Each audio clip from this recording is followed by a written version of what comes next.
প্রিয় বন্ধুরা, আসসালামু আলাইকুম। আশা করি সবাই ভালো আছেন। আমি আলহামদুলিল্লাহ আল্লাহর অশেষ রহমতে ভালো আছি। তো প্রিয় মৎস্য চাষিদের ভাইদেরকে নিয়ে একটা কথা আর কি। আমরা আসছি সুজন ভাইয়ের পুকুরে, এই যে তো মাসকা। তো এই যে দেখেন, সুজন ভাইয়ের পুকুরে পুকুর পাড়ে এভাবে অনেক পেঁপে গাছ লাগানো হয়েছে। যদি এইদিকে দেখাই, এই যে দেখেন অনেক পেঁপে ধরছে। তো এইটা হচ্ছে খুব সুন্দর একটা বিষয় যে মাছ চাষও হচ্ছে, তারপরে এই পেঁপে চাষও হচ্ছে।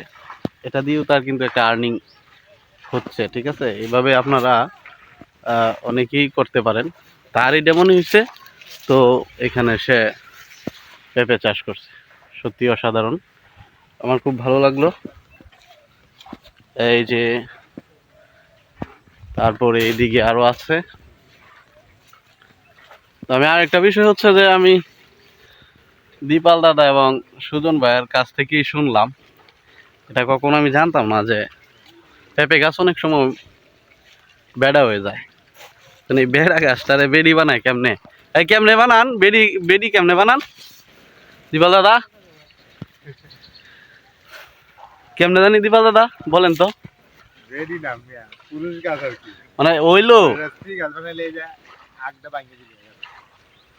মানে পুরুষ গাছটারে স্ত্রীতে রূপান্তরিত করতে চাইলে আগডা, হ্যাঁ, আগডা ভাঙ্গে দিলে পরে পেঁপে ধরে। তো এরকমটা আমি এই যে সামনে দেখছি যে পেঁপে হয়েছে আর কি। সুজন ভাই এটা বলছে আর কি। খুব সুন্দর আসলে। এটা হচ্ছে জানা হইলো। আরেকটা বিষয় হচ্ছে পুকুরের পরিবেশটা খুব সুন্দর, পেঁপে চাষ হচ্ছে, আরো গাছ আছে, আমি কয়েকটা আপনাদেরকে দেখাইছি। ধন্যবাদ সবাইকে, ভালো থাকবেন, সুস্থ থাকবেন, আল্লাহ হাফেজ।